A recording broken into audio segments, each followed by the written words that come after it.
Claire and Millie Baxter, and we're here to show you some things that you could do with the children while they are off school in isolation, and you might want to have a go yourself anyway to see what you can create from this. Now this is marbling, but what we marbled with?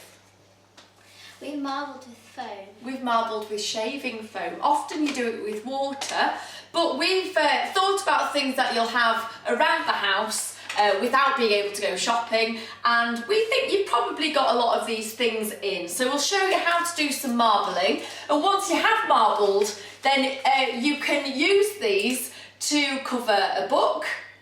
Or a card. Or you could use a card, or what else could you use? Fabric. You could do it on fabric, which would be really interesting technique. And what was the other thing that you said earlier? Well, last video we made origami butterflies, and you could use the paper from this to make butterflies. It'd be really cool because it'd be full of colour. Absolutely, a really, really good idea. So we'll show you how to do this. So what you need is some shaving foam. Now this is the gel shaving foam, so we're going to have to actually mix it into the tray. So these are baking trays that you will have obviously in the house. We've lined them with foil to protect the tray. So once you've squirted it inside, get your fingers and mix it all up. Make sure that all the edges are actually covered and you get a really nice layer of shaving foam in there. Okay, so there we go. It is messy. The kids are going to absolutely love doing this because it will get all over your hand.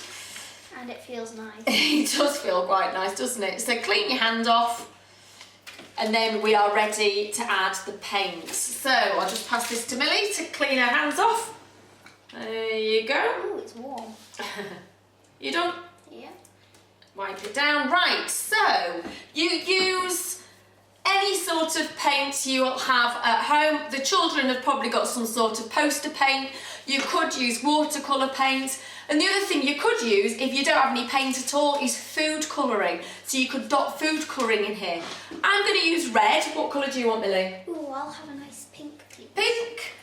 So we're going to just squirt this straight over the top of the shaving foam in lots of squiggly patterns like this. If you're using food colouring, you can use it straight from the bottle, or you could mix it with a little bit of water and sprinkle it all on top. The most important thing is to have some fun. So the next colour I'm going to use is yellow. What colour do you want, Millie? I'll have red, please. Red. There you go. Again, squirt it over the top.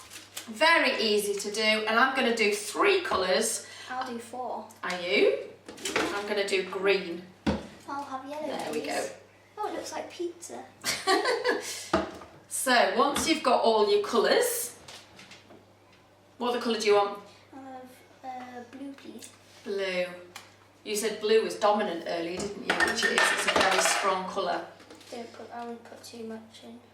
Right, so you will end up with something looking like that in your tray. So then we need to have cocktail stick.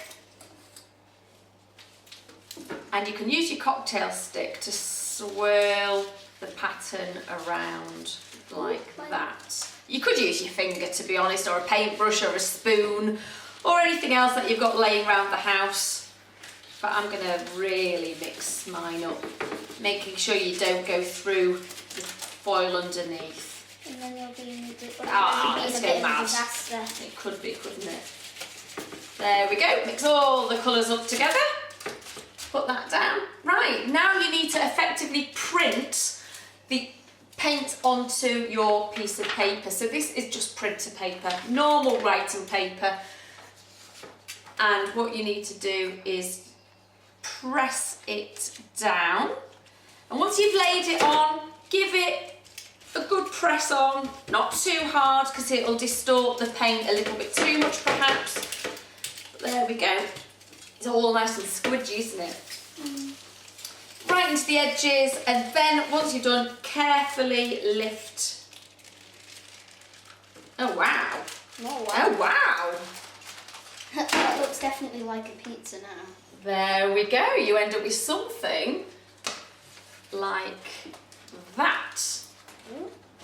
Now what you find is as it dries, the foam that is left over on all of the paper, it goes into like a flaky foam, doesn't it? And it like does brush this. off. So you can use these then to be able to, say, cover a book. You could hang it up, you could frame it, you could do whatever you choose to do to be creative. But that is marbling with foam.